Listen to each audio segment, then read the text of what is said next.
minutos.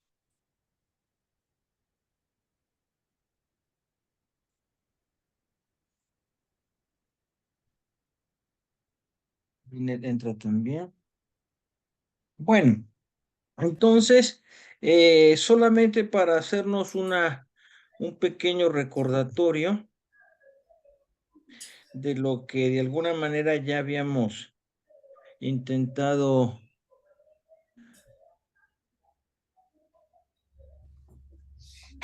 más o menos dejar en la medida de lo posible más o menos claro.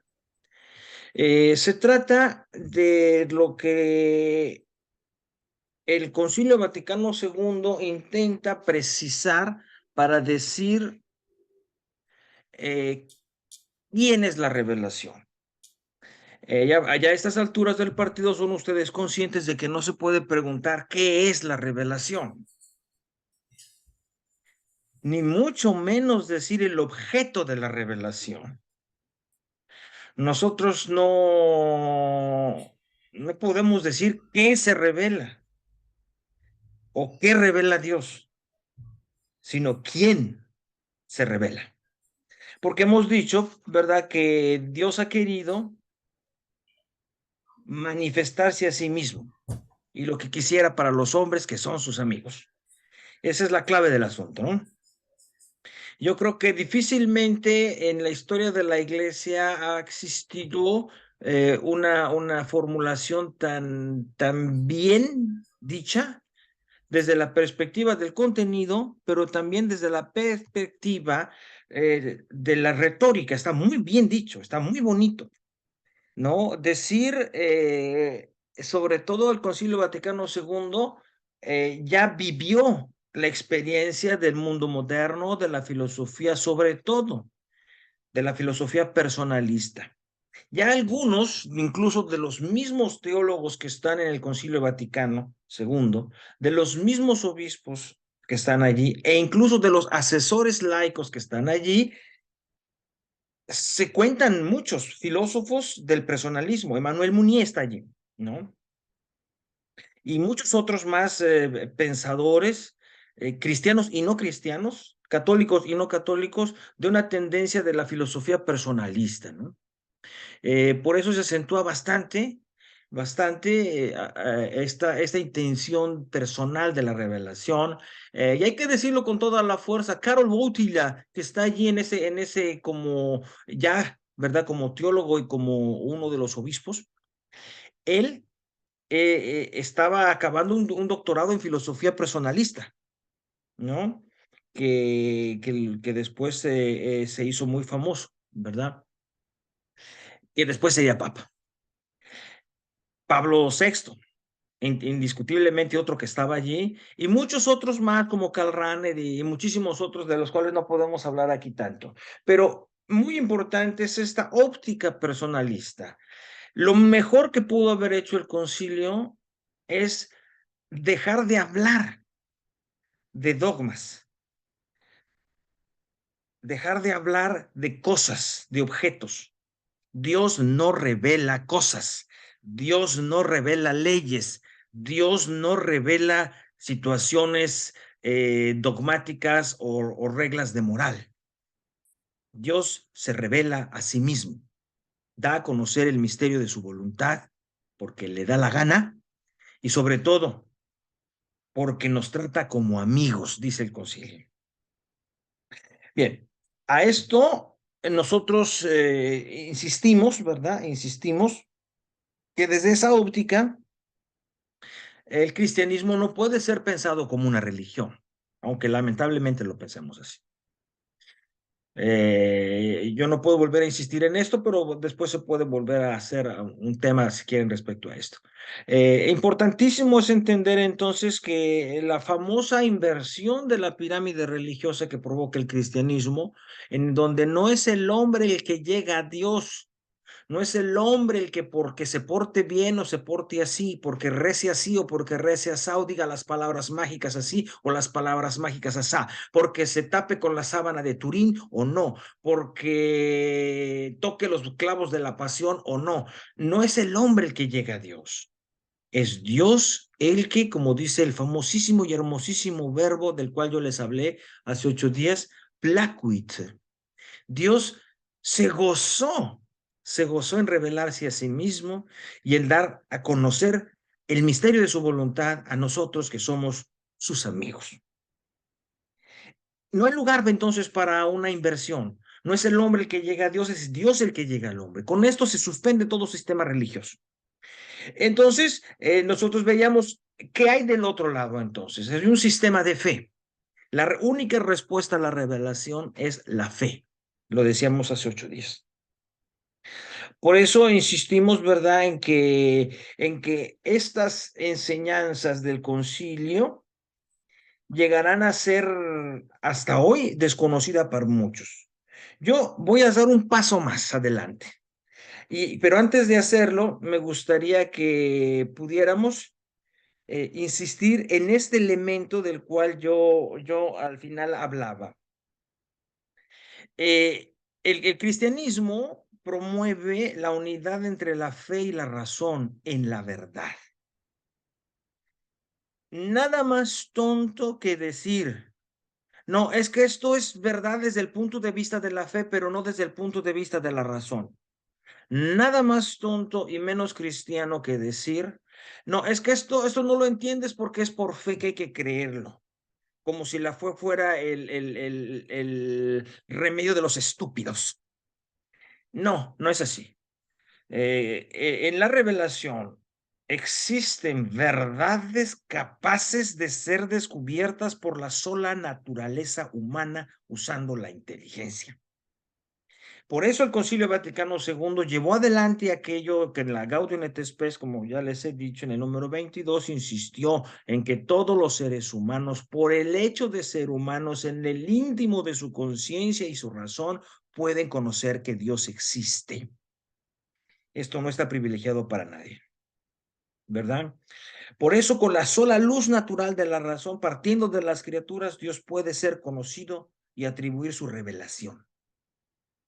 Entonces, eso es muy importante, ¿verdad? Porque después, cuando uno trata ya el texto bíblico en su concretud, hay un problema muy grave, ¿verdad? Porque después la gente o muchos que se consuelan diciendo, no, es que eso no lo entiendes en la Biblia porque es de fe. No, o sea, eso es tonto. O sea, reaccionar así es tonto. O sea, no hay algo que no pueda ser pensado. Lo que debemos distinguir es el campo en el que nos estamos moviendo. Pero la fe y la razón son como las dos alas de la inteligencia. Así decía San Agustín, ¿no? Bueno, vamos adelante. Ahora sí. El problema es este. ¿Cómo se transmite la revelación?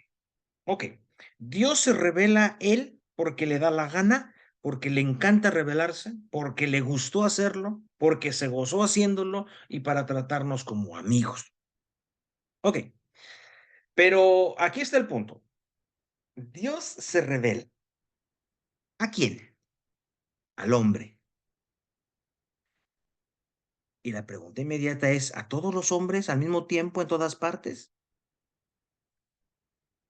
Y entonces aquí viene lo que se llama la pedagogía de la revelación. ¿Qué se entiende por pedagogía de la religión?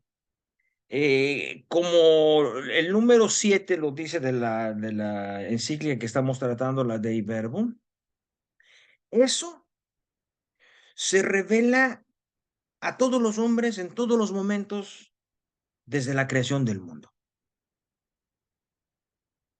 Pero pedagógicamente, esto llegó al momento en la revelación definitiva en Jesucristo. Por eso, si es verdad que está prometido por los profetas, hablado por los anteriores hombres antes de Jesús, es en Jesús donde la verdadera obra de salvación se realiza y se revela.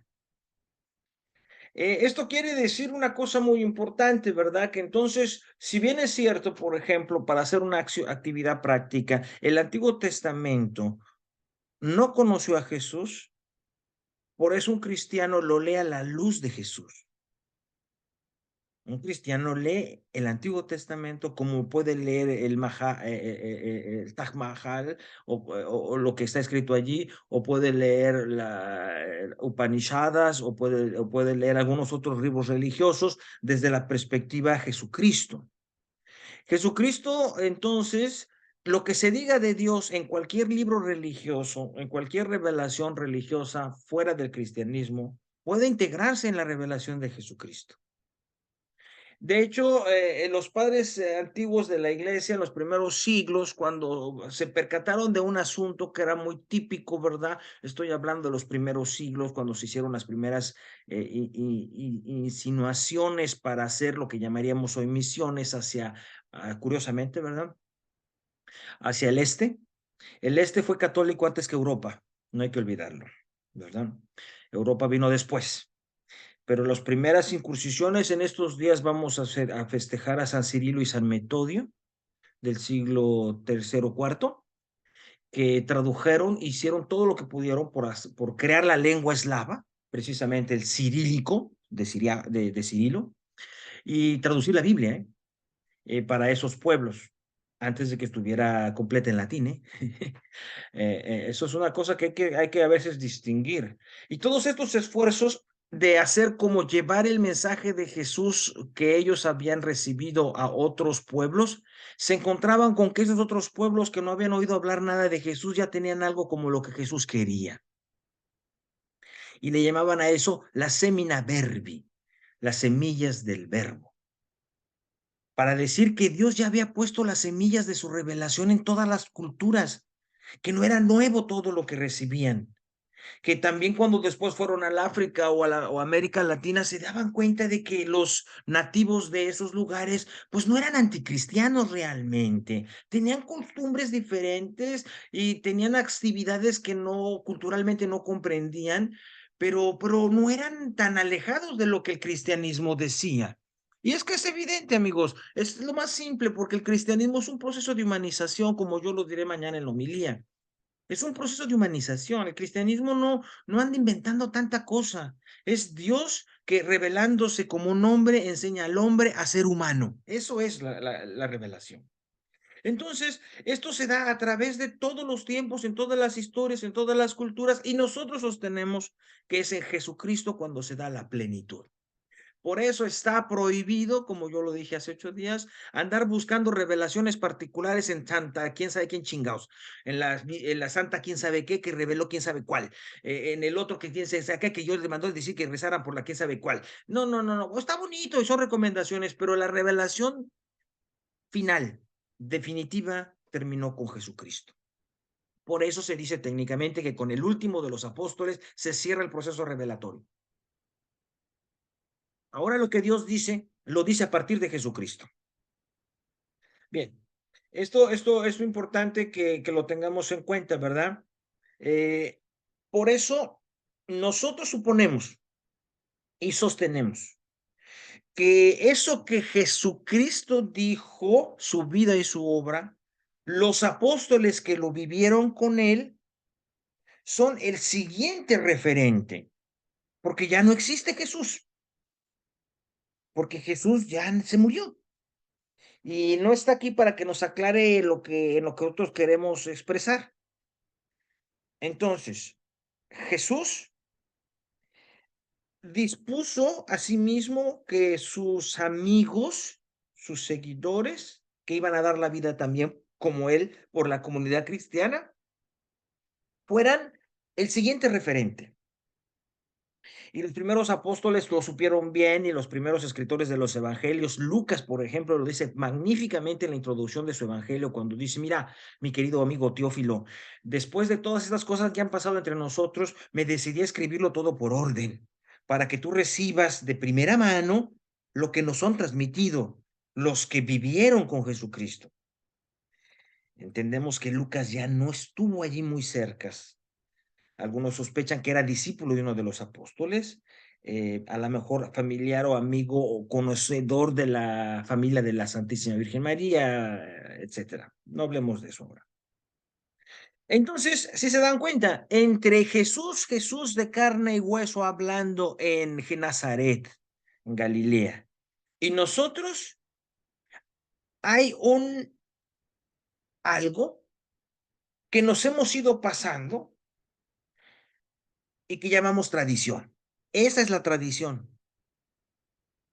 La palabra autorizada que los apóstoles sucesivamente, a través de los apóstoles que ellos dejaban, o les llamamos obispos, transmitieron de lo que dijo Jesús. Y en su momento se dieron cuenta que era necesario escribirlo. Y entonces surgió así el Nuevo Testamento.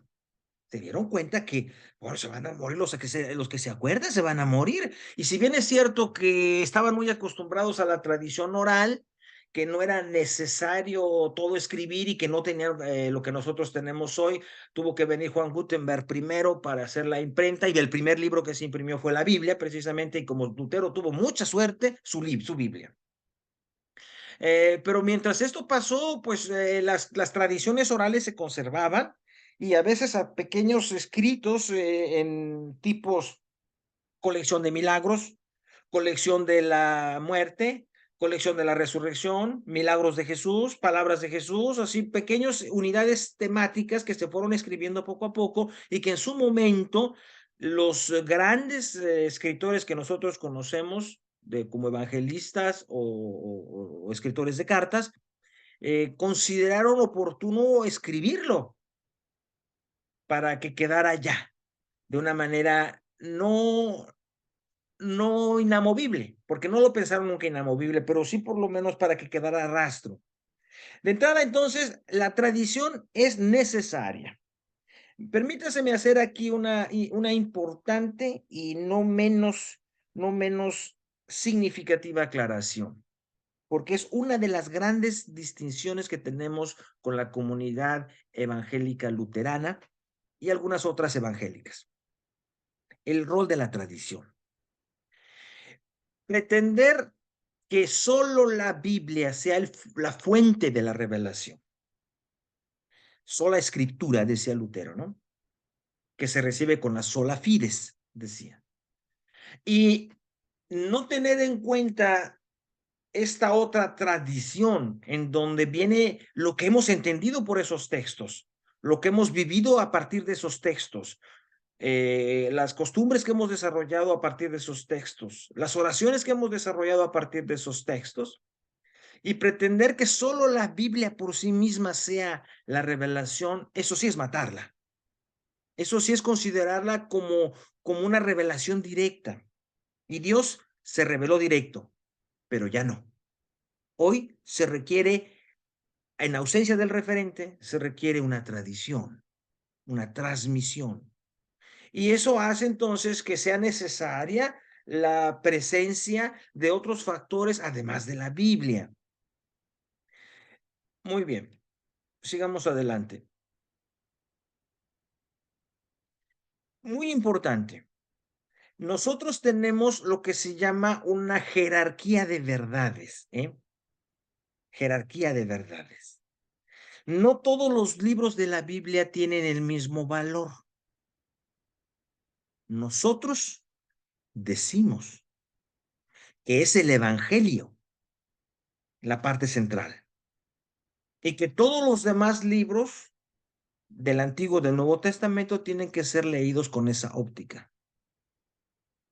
Es por eso que si los apóstoles dejaron a otros apóstoles que después se convirtieron en los obispos, son la garantía de la posible unidad. Me explico. Para evitar que cada quien lea la Biblia y la interprete como le dé la gana, se exige un magisterio.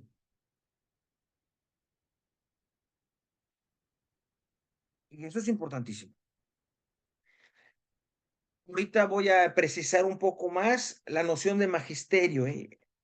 La noción de magisterio, la noción de magisterio no quiere decir los obispos y el papa solamente, ¿eh? Quiere decir también los teólogos, los grandes escritores, los doctores de la iglesia. Es muy importante.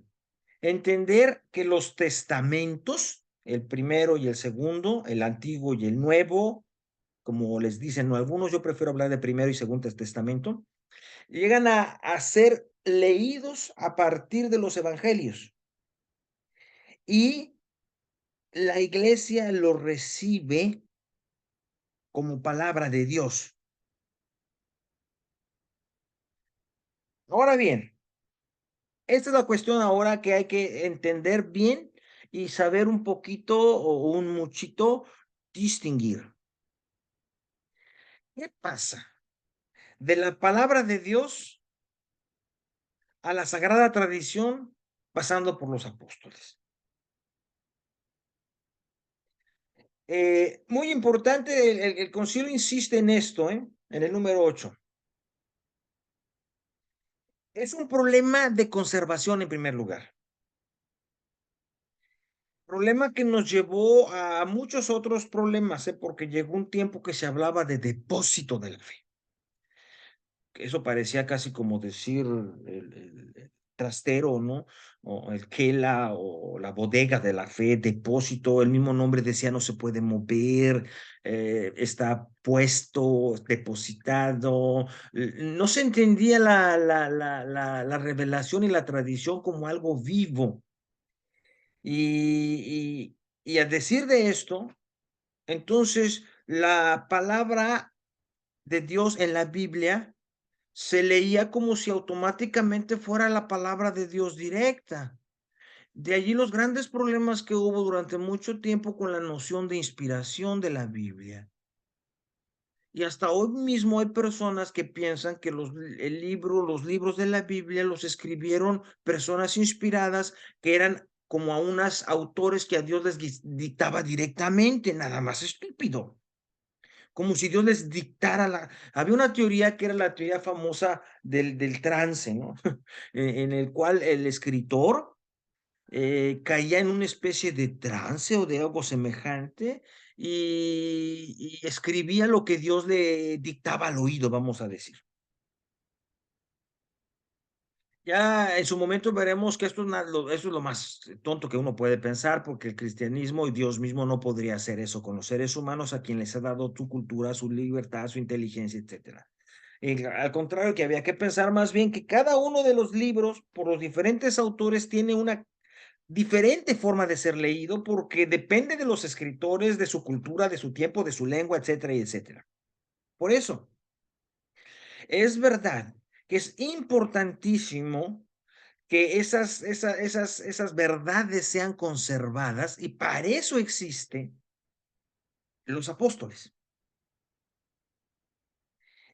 que hoy llamamos obispos, consejo de los obispos. Por eso insiste en que los apóstoles amonestan a los fieles para que conserven las tradiciones, que aprenden de palabra y por escrito. Miren, esto es una cosa que parece pecata minuta, pero no lo es. Imagínense, hasta hace muy poco tiempo las personas no leían, y muchas todavía no. Hasta hace muy poco tiempo la Biblia se escribió en español, hasta hace muy poco tiempo. Hasta hace muy poco tiempo también la Biblia fue objeto, vamos a decir así, de uso público, de uso público. O sea, por mucho tiempo la Biblia, por muy palabra de Dios que pareciera, fue fundamentalmente como decir, un objeto reservado a los clérigos, que eran los únicos que sabían leer por lo demás. Entonces, ¿pueden ustedes imaginarse cuando el concilio abrió al mundo esta idea de que, si bien es cierto que los apóstoles van a comunicar estas verdades de la tradición y van a custodiarlas, también es cierto que los fieles tienen que aprender a leer la Biblia y a recibirla con fe, a orar con ella, etcétera. De tal manera entonces que esta sucesión apostólica toma en cuenta también a los fieles. La vez pasada, al final, yo les hablé de lo muy importante que es lo que nosotros entendemos por el desarrollo del dogma. a la revelación definitiva hecha por Jesucristo, ¿ya no se le aumenta nada? Respuesta, en efecto, no se le aumenta nada. Entonces, ¿es la misma? No, se transforma. ¿Por qué? Porque el lector cambia, las situaciones cambian. Entonces, crece nuestra comprensión de la palabra de Dios y de lo que Jesucristo nos ha dicho, en virtud de que como crece también el hombre. Nosotros, los fieles cristianos que leemos hoy, le ponemos preguntas, nos ponemos preguntas y leemos la palabra de Dios que no se la pusieron los medievales y que no se la pusieron otros y que no se la pusieron los mexicanos y que no se la pusieron los japoneses antes.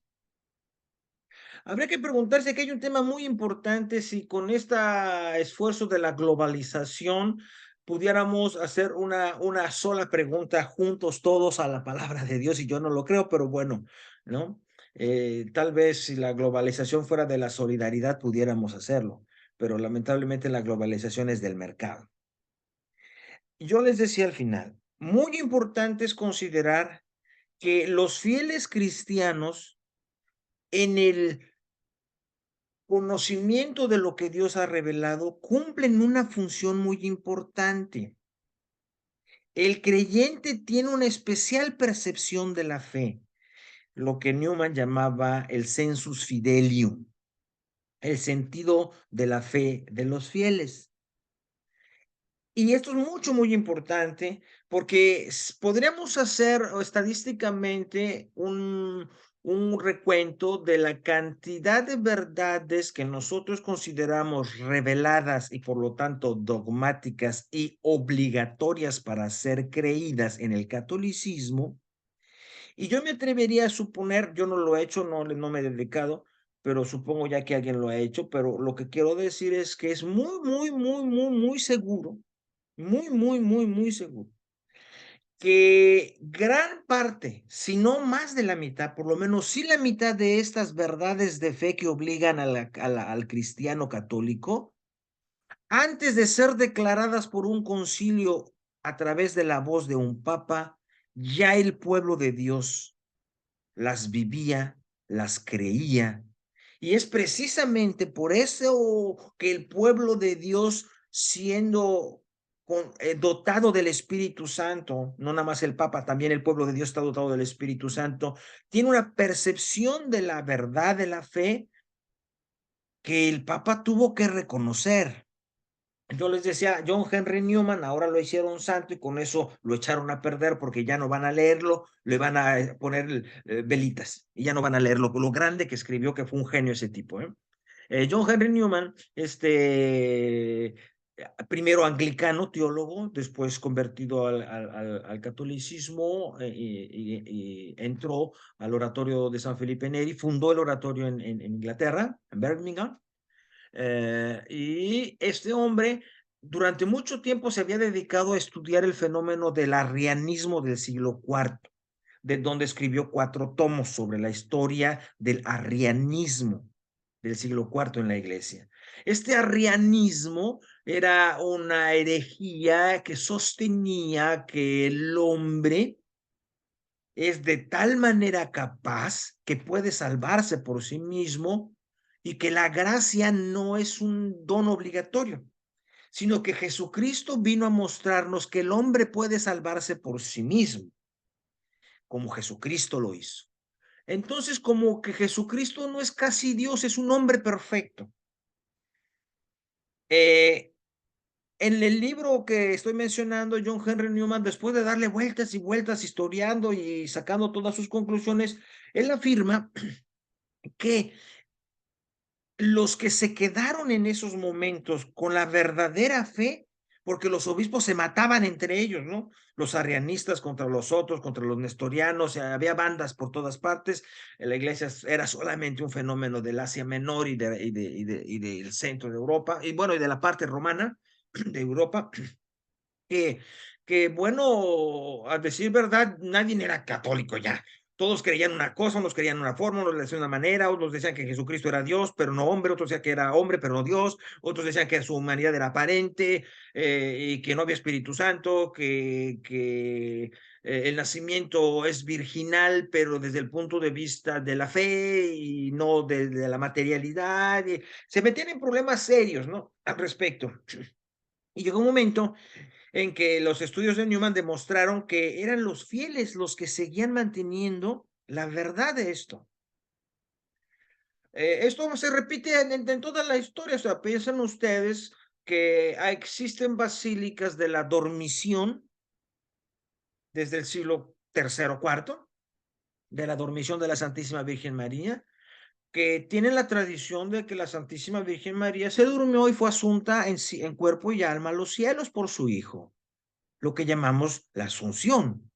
Eso ya se cree y los fieles lo creían y tienen basílicas desde hace mucho tiempo. Y curiosamente, hasta muy tarde, 19 siglos después, un papa lo hace dogma. Curioso, ¿no? Curioso. Hasta muchos siglos después, 1951. Muy tarde. Por no hablar de también de la Inmaculada Concepción y de otras muchas verdades de la fe que los fieles tienen y que el papa después declara obligatorio. ¿Por qué insisto tanto en esto? Por lo siguiente, porque hay un orden de cosas, como les digo, no es lo mismo creer una cosa que creer otra, hay una jerarquía de verdades. Esta tradición de los apóstoles está garantizada por el Espíritu Santo, pero como la comprensión de las cosas cambia, no es que cambie la palabra de Dios, no es que cambie la verdad, lo que cambia es nuestra percepción que tenemos de ella. Entonces, por ejemplo, eh, fue dogmático que la misa se celebrara en latín.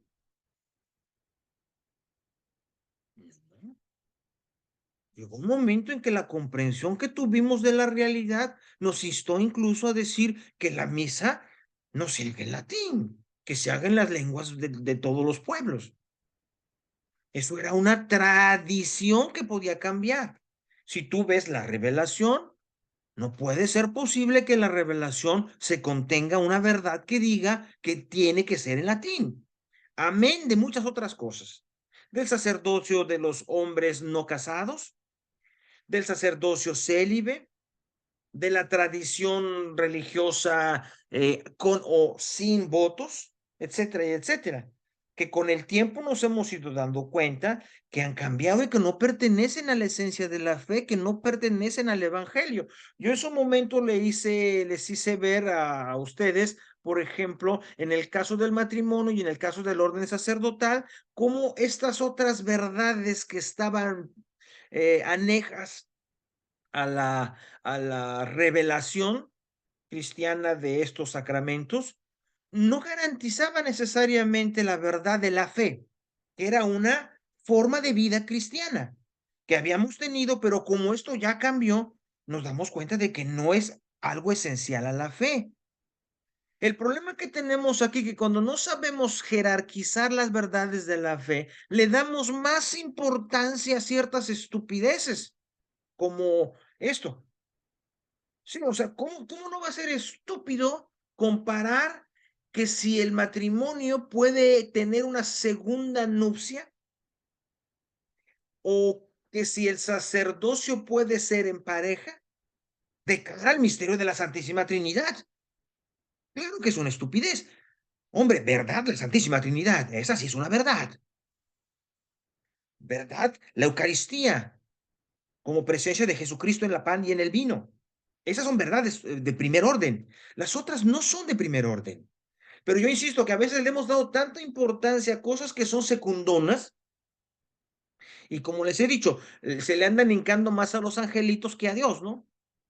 Porque de tal manera llega el momento en que esto nosotros lo sacamos del orden de la comprensión de las ideas que cambian.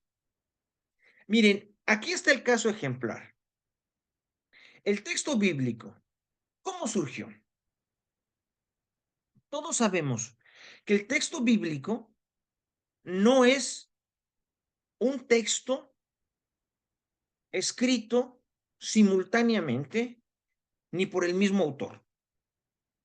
Si bien decimos que tienen a Dios por autor, sabemos que los agiógrafos o redactores son humanos en épocas muy distintas. Son cosas que se tienen que hacer por mnemotecnia, ¿eh? Quiero decir, para que tengan una idea, el texto más antiguo que tenemos de la Biblia, ¿cuál imaginan que puede ser? Desde luego la creación no, la creación es un texto muy tardío. Uno del siglo VI, otro del siglo IX. Aunque la Biblia empiece por el Génesis no es el texto más antiguo. Es curioso, ¿eh? Nosotros podemos casi arriesgar que el texto más antiguo sea el texto de la salida de Egipto. Éxodo 3. Y no todo, una parte. El último que se escribió,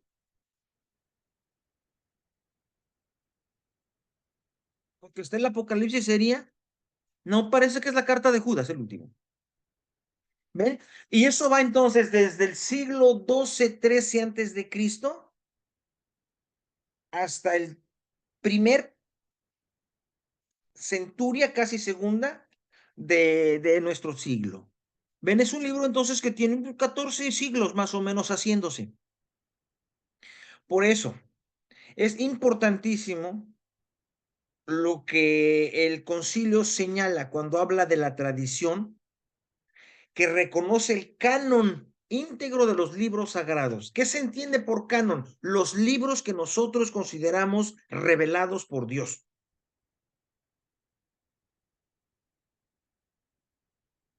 ¿Verdad? Que según se cuente, podemos decir 72 o 73. Este, según se cuente, es por la famosa división que se hizo de algunos libros que antes eran uno y ahora resultan que son dos, Primera y Segunda de Reyes, ¿no? Eso depende de eso. Pero sabemos que son 46 o 47 del Antiguo y 27 del Nuevo. Y que esos son los libros que nosotros reconocemos como canónicos y que no por eso no le damos valor a otros libros que están y que son a veces contemporáneos y que forman parte de la revelación de Dios, pero que no los reconocemos como canónicos, sino que les damos el nombre de otros libros que son apócrifos, que sirven también para estudiarse, para leer, para comprender un poco los canónicos.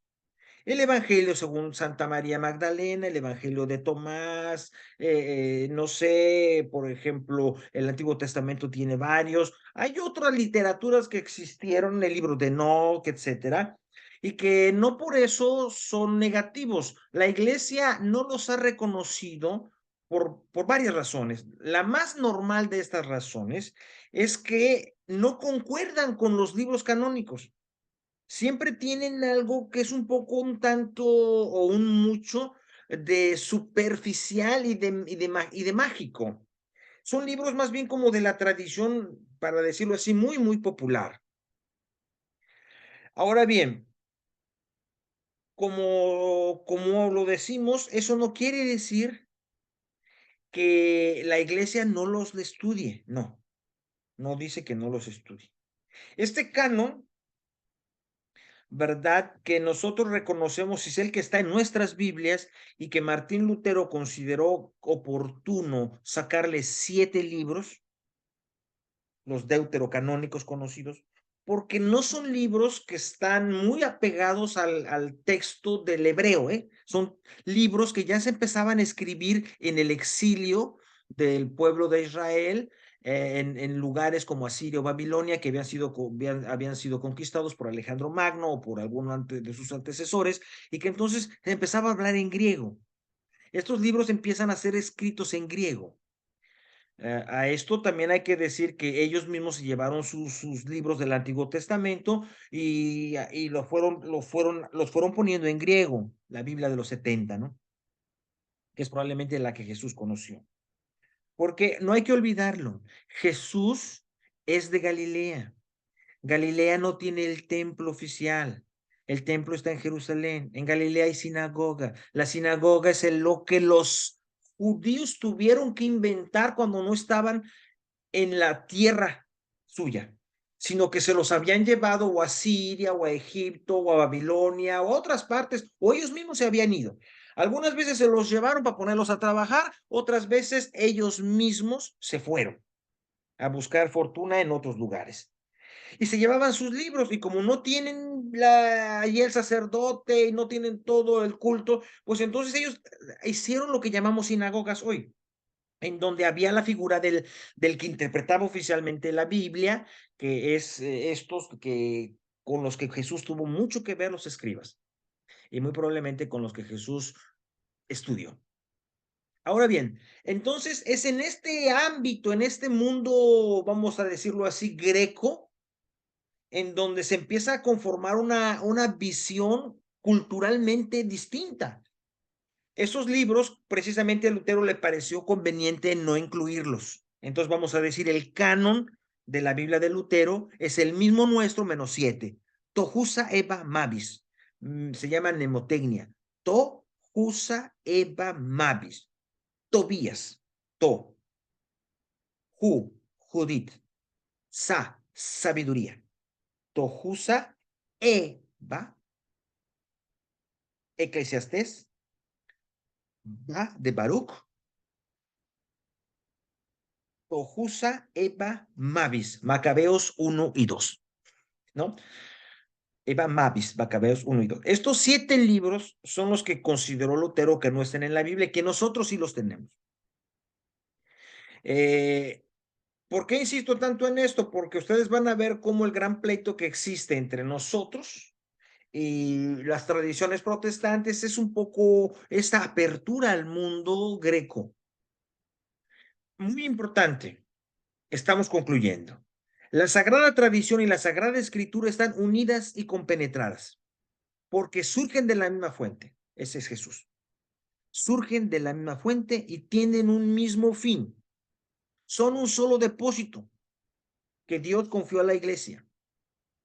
Y a todo el pueblo es fiel a este depósito. Es muy importante, entonces, así como decimos, fe y razón no están separadas, la tradición y la Sagrada Escritura no están separadas. Muy importante además entender que ambas están hechas por el mismo y para lo mismo.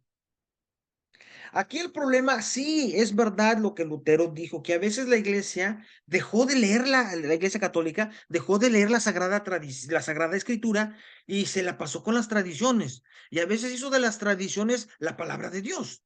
Y a veces eran tradiciones verdaderamente no canónicas.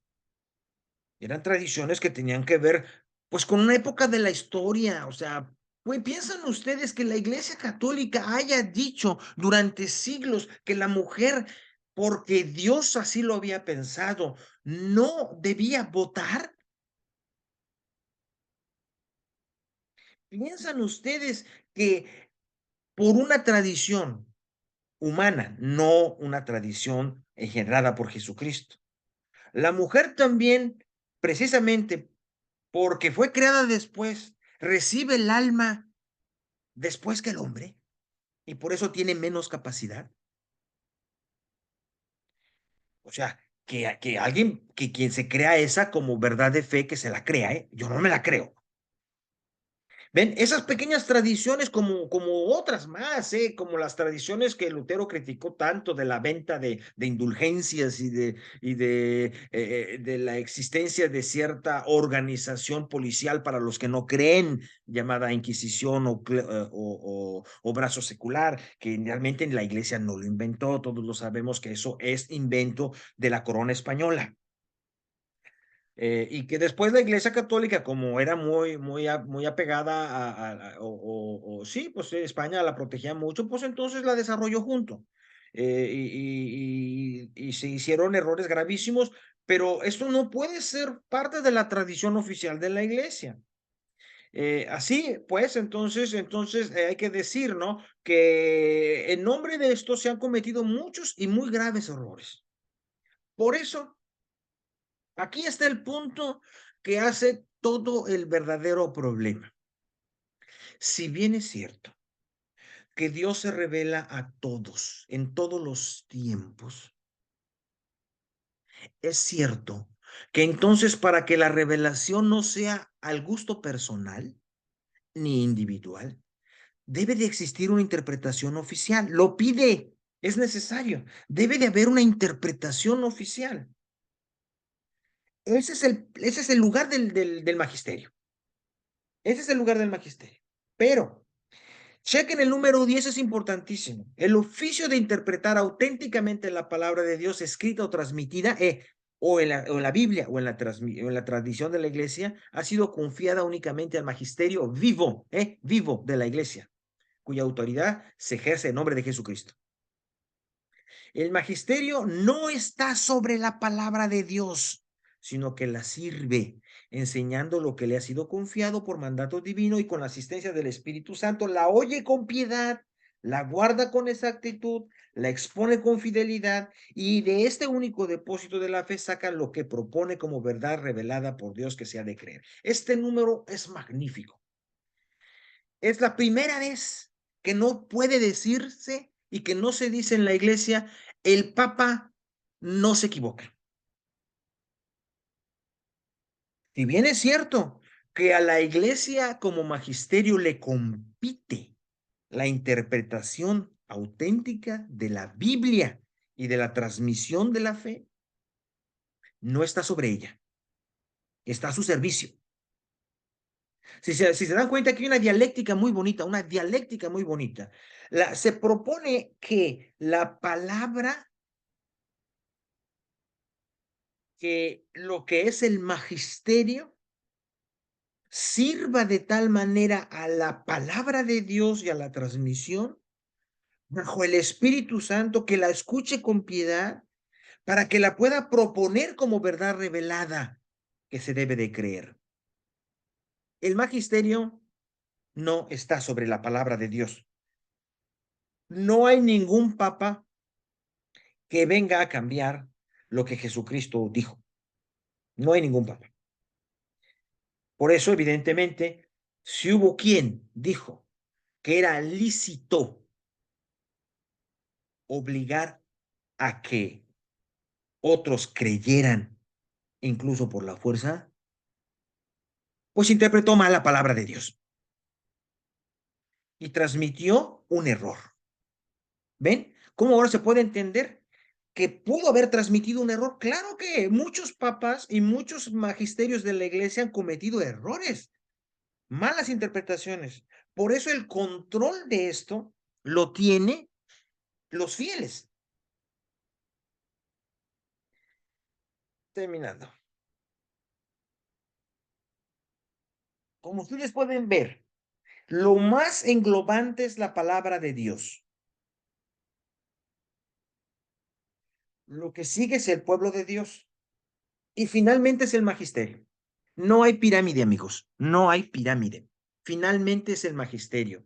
Pero si se dan cuenta, es un asunto de, ¿cómo se podría llamar esto? Es un asunto de condensación. Lo más abarcante es la palabra de Dios, que se dirige a todo el pueblo de Dios y que el magisterio conserva y enseña sirviéndole. Por eso, si el magisterio no conserva lo que el pueblo de Dios dice, que la palabra de Dios revela,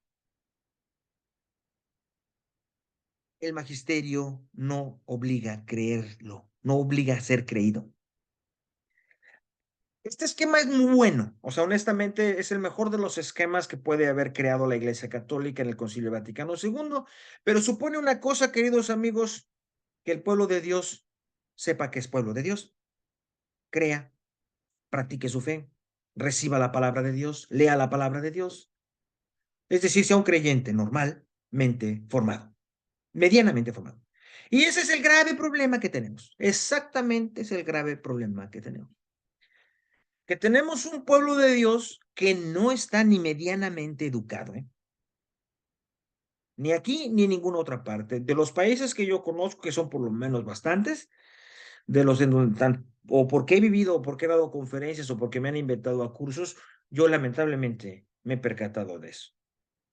Este es uno de ellos, lo es Francia, lo es Roma, lo es Italia, lo es España, y muchos otros que se supone deberían de ser la crema innata de un pueblo de Dios creyente en la palabra y que precisamente el magisterio puede guiar. ¿Qué es lo que sucede cuando el pueblo de Dios está, vamos a decirlo así, de vacaciones de la fe o en retiro de la fe, ya está en la renta de la fe?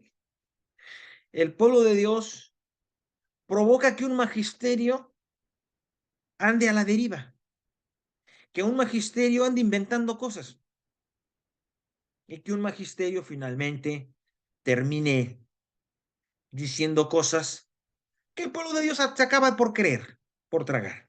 Les voy a poner un ejemplo muy clarito y muy novedoso. Un magisterio de este país dijo que ahora las mujeres pueden bautizar,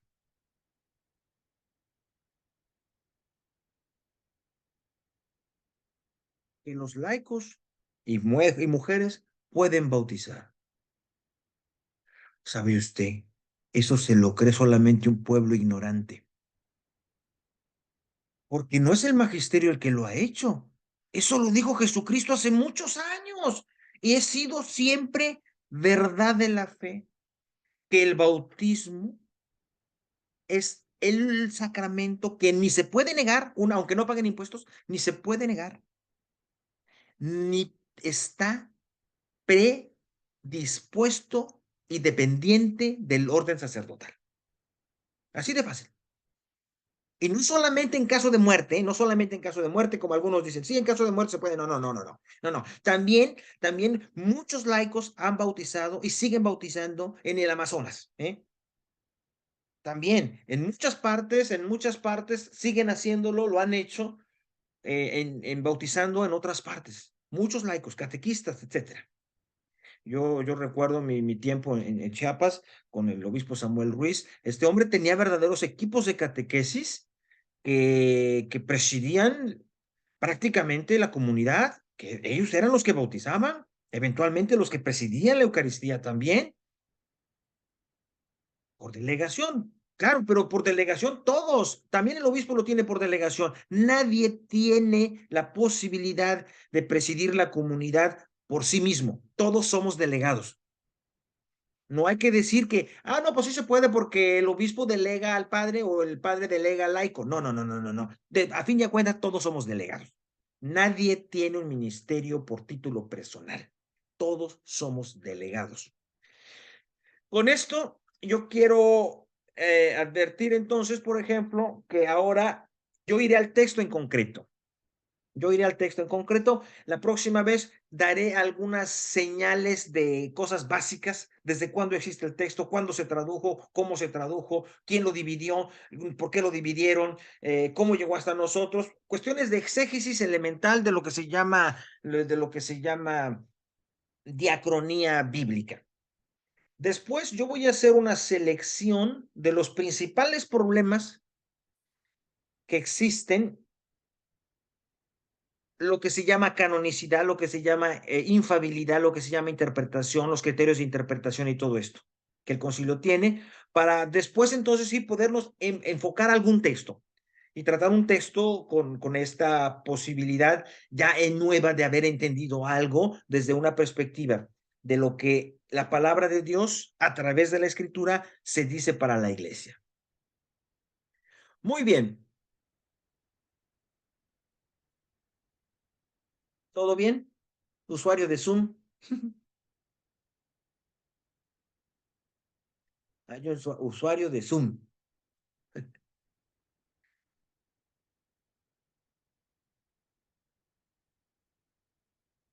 Cuando quieran ir a alguna ciudad bonita, vayan a Guanajuato. Ahí están mis espaldas. Esta ciudad se construyó con agrimensores españoles pensando en Burgos.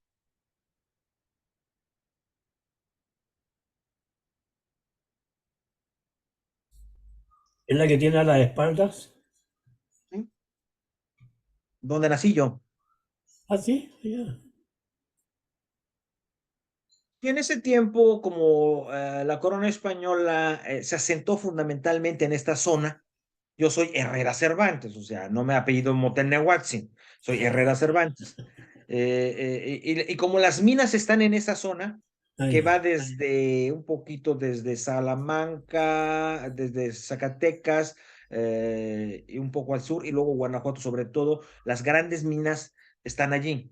El 70% del oro y plata que se explotó de la Nueva España viene de Guanajuato. Las grandes custodias de Toledo, todas esas, incluso dicen ahí con oro de la Valenciana. Por eso las minas de Guanajuato tienen esos nombres, Valenciana porque era del Curo de Valencia, era ya. de esa parte de Valencia. Luego hay otras minas que tienen nombres así, ¿no? Que hacen alusión a alguna parte de España, a alguna parte de alguno de los que eran ricos en España, que fueron y compraron el terreno y encontraron la mina, ¿no? Ese tipo de cosas. Entonces, en ese tiempo, como soñaban, y era lo más normal con sus ciudades, etcétera, llevaron agrimensores para que midieran el terreno y trataran de reproducir las ciudades. Ah, Eso, esta ciudad se llamó Santa Fe. Ya después le pusieron Guanajuato, Santa Fe de Guanajuato. Si no hay nada por el estilo o por lo que quieran comentar de este asunto, sí, yo lo que intenté únicamente es hacer el equilibrio justo, lo que yo llamo la jerarquía de verdades entre la palabra de Dios, la comunidad eclesiástica y el magisterio, que es verdaderamente es una cosa interesante porque existe un mecanismo correctivo entre todo esto, ¿eh? O sea, la Biblia, de alguna manera, está sobre todos. La revelación bíblica está sobre todos, porque corrige a todos, corrige tanto al obispo que dijo una cosa que no es así, como corrige a los fieles que están haciendo una cosa que no es así. Pero también los fieles pueden leer la palabra de Dios y corregir al obispo y decirle, me perdona, pero no es así. Pero también los obispos pueden decirle a los fieles, miren, la palabra de Dios no dice eso, dice esto. No, esto no es cristiano, no es así como Jesucristo dice, etcétera, etcétera. Entonces, hay un mecanismo interesante, por eso tanto el pueblo de Dios como el magisterio estamos bajo la palabra, bajo la palabra. La revelación y su transmisión está en la palabra y nosotros la obedecemos. Si se trata de decir quién manda en la iglesia, ya lo tiene.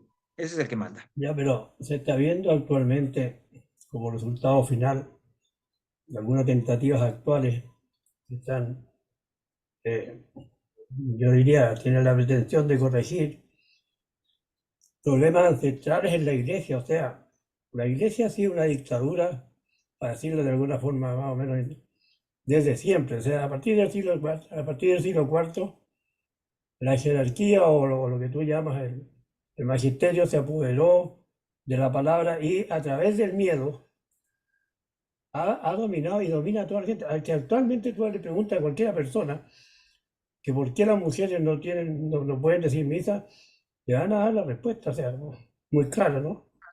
Ahora, si vemos las intenciones, por ejemplo, tú acabas de citar a una pareja de Cirilo y no me acuerdo cómo se llama el otro, que hicieron una labor maravillosa en la Y zona de... Metodio. ¿Ah? Cirilo y Metodio. Sí, hicieron una labor maravillosa. Se vieron trancados también por la jerarquía, o sea, todos los adelantos que ha salido desde la base, digamos, del, del pueblo de Dios, ha chocado con los intereses, yo diría, mezquinos por parte de la iglesia, y no de ahora.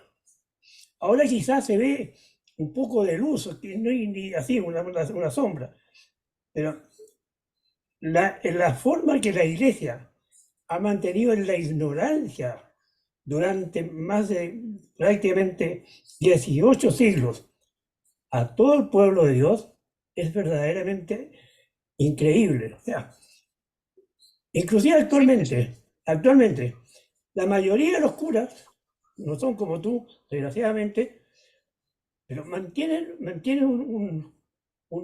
¿cómo se llama? Un miedo en la gente. La gente tiene miedo de poder contratar las verdades del mundo con la firmeza y la profundidad de la enseñanza de Jesús. Existe un Jesús mitológico, una asistencia religiosa fanática. La gente no tiene idea a qué va la iglesia. La gente va por miedo, no va por convicción. No recibe los sacramentos por convicción, los recibe por miedo, por terror. Y con razón. Toda esa gente seguramente Dios, en tu misericordia infinita, los va a perdonar, porque no han actuado con libertad, no les permite la libertad. Entonces, cuando se produce un movimiento, que me parece a mí, que se viene produciendo desde no hace mucho tiempo, hablemos de 40 o 50 años, ¿ya? Verdaderamente, ¿cómo se llama? La iglesia queda, o sea, queda desconcertada. Tenemos una cantidad enorme de sacerdotes que felizmente nos están acompañando. Felizmente están entendidos, o sea, no es que entendidos, son parte del movimiento de liberación. El cristianismo tiene que liberarse. Y no se trata de, o sea, tú acabas de hacer una justificación de la Inquisición. La Inquisición fue una aberración. Y la Inquisición se mantiene. ¿Cuántos teólogos, y tú conoces mucho más que yo naturalmente, no se atreven a publicar por miedo? ¿A cuántos teólogos los han llamado para decirle que tal o cual cosa no la pueden decir? Escuché hace unos días atrás a un teólogo argentino que hizo ciertas declaraciones, o sea, enseñanzas, y lo llamaron del Vaticano y le dijeron: usted no puede seguir publicando estas cosas. El, Sí, el- lo el- sé. el buen, ¿eh? El buen teólogo, un buen teólogo dijo: pero si eso lo dice Karl Rahner, lo dicen todos los grandes teólogos. ¿Y sabe lo que le contestaron? Por escrito. Sí, pero a ellos no lo lee todo el mundo, ni lo escucha todo el mundo en la televisión. Entonces, ¿a dónde? ¿De qué? La- la- la- el movimiento, o sea, el- el- el- la explosión tiene que venir de nosotros. Sí. Tiene que venir de nosotros. Si nosotros no tomamos conciencia de lo que significa la enseñanza de Jesús, si nosotros no entendemos la libertad que nos dio Jesús, la pujanza, la amplitud de criterio que nos dio Jesús, seguimos perdidos. No nos vamos a condenar, porque la culpa no es del pueblo de Dios, ni se va a condenar a nadie. Yo no creo en la condenación, pero sí creo que yo que digo, qué manera de quitarle la alegría al pueblo. Qué manera de quitarle la alegría al pueblo. Eso es verdad. Hay de todo, sí. Yo estoy totalmente de acuerdo contigo. Yo mismo, una de las razones por las Sí, cuales sí. yo dejé la universidad y preferí mejor en una parroquia concreta es esa. Esa es una de las razones por las que yo lo hice. También mi primer libro que yo hice, también un obispo pensó que era su posibilidad de bloquearlo y lo pensó. Yo apelé a la Santa Sede, la Santa Sede dijo que no, entonces el obispo quedó bloqueado él más bien. Ahora, a lo que voy yo es a esto. Finalmente cada pueblo tiene el presidente que se merece, el gobierno Sí. que se merece. Y lo que tú dices es verdad. Aquí te los resumo de una cosa muy simple y que además por eso explica por qué yo me dedico tanto a la enseñanza, por qué yo me dedico tanto a la pastoral de la inteligencia, como la llamo yo. ¿Por qué me dedico tanto a eso? Y a todos los niveles, no solamente a los grandes niveles de universidades, sino que a mí me interesa muchísimo más el nivel de los laicos. ¿Por qué? Yo creo que el Concilio Vaticano II, que a todo esto lo llamó ayornamiento, actualización de la iglesia, y que su Apertura. grito era volver al evangelio, y déjense de cosas, volver al evangelio, eso fue lamentablemente un fracaso. Y cuando funcionó poquito en América Latina, se le echaron encima la teología de la liberación, que estaba poniendo en la práctica lo que el concilio decía.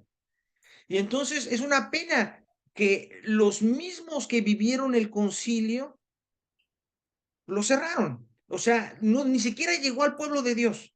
Como la Biblia no llegaba al pueblo de Dios, ni el concilio, yo conozco sacerdotes que no lo han ni leído a ese nivel, ni siquiera lo han leído.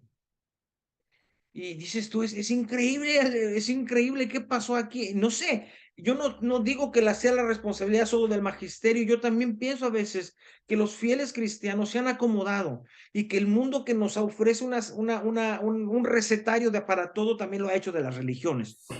Entonces, nos hemos acomodado a una misa de coma hostias y ya, nos hemos acomodado a una religión que no dé problemas, a una religión que no hable de la justicia, del derecho. Ah, no, pero bueno, para hablar del aborto, bueno, para hablar de otras cosas. Eso sí nos encanta como si eso fuera lo más importante, pero no nos encanta que hablen de justicia, de derecho, de justicia, de etcétera.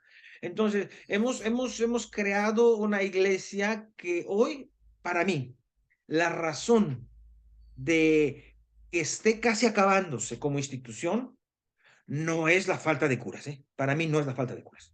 No, es la falta de cristianismo.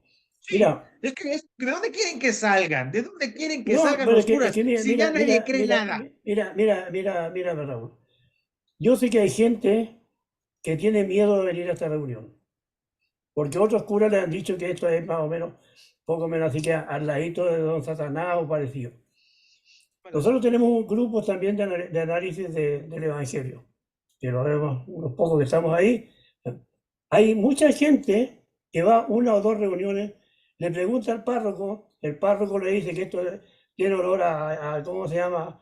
A veneno, y la gente por miedo. Hay gente, Azufre. hay gente que me ha dicho, amigos que me han dicho, ¿tú crees que si yo sigo en esta cosa no me iré a condenar? Pero si estás estudiando el Evangelio, ¿cómo te vas a condenar? Y les da miedo. ¿Por qué? Porque los mismos curas, los mismos asesores, los mismos le meten en la cabeza cosas que ellos mismos, que ellos saben.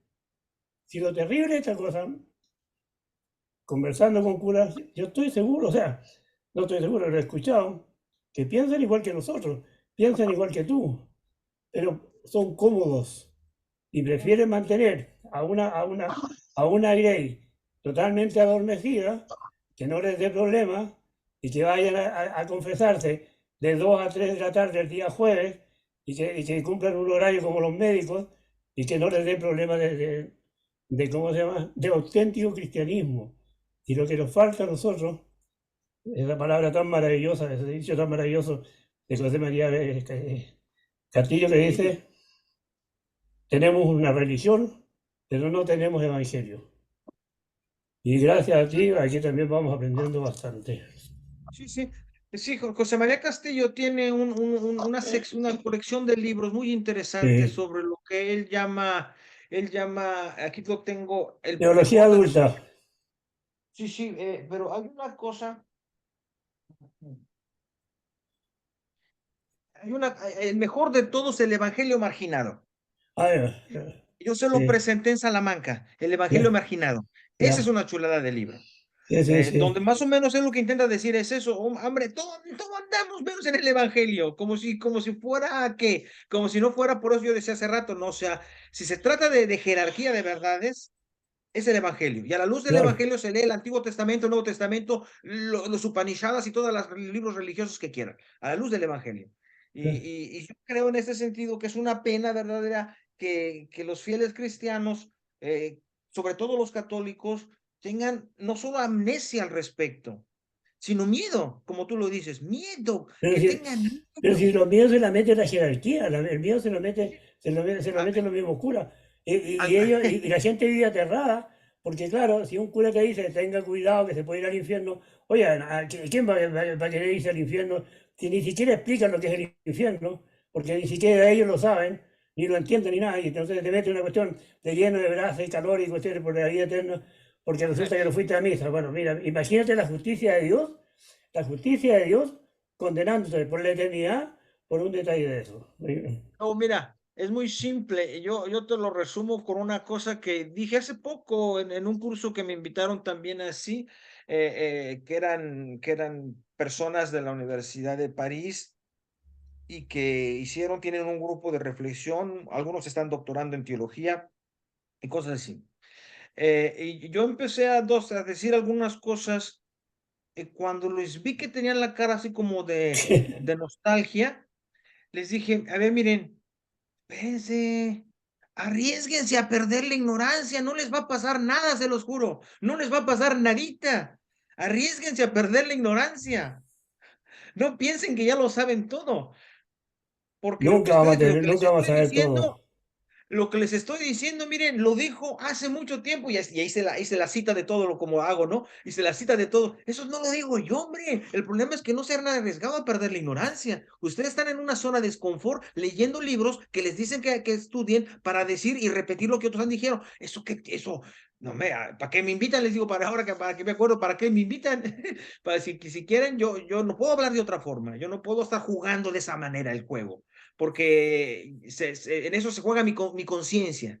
Y yo no quiero jugar mi conciencia. Yo prefiero decir la verdad a pesar de que no la quieran escuchar. Eso sí, modelo la manera de decirla solamente muchas veces. Bueno, entonces en 15 días ahora sí, segundo y cuarto. De todos modos va a estar grabada para si alguien no quiere, no vino como algunos me dijeron que no podían venir porque sí entendieron que yo dije que no era esta sino otra porque me había equivocado, pero entonces va a quedar de todos modos grabado. ¿Sale? Vale. Muy buenas noches, que Que, descansen. que tenga buen fin de semana. Muchas Gracias, que gracias, descansen. padre. Chao. Que Dios los Gracias. bendiga. Gracias a todos. Chao, Gracias. gracias. Chao. Chao. Chao. Chao. Chao,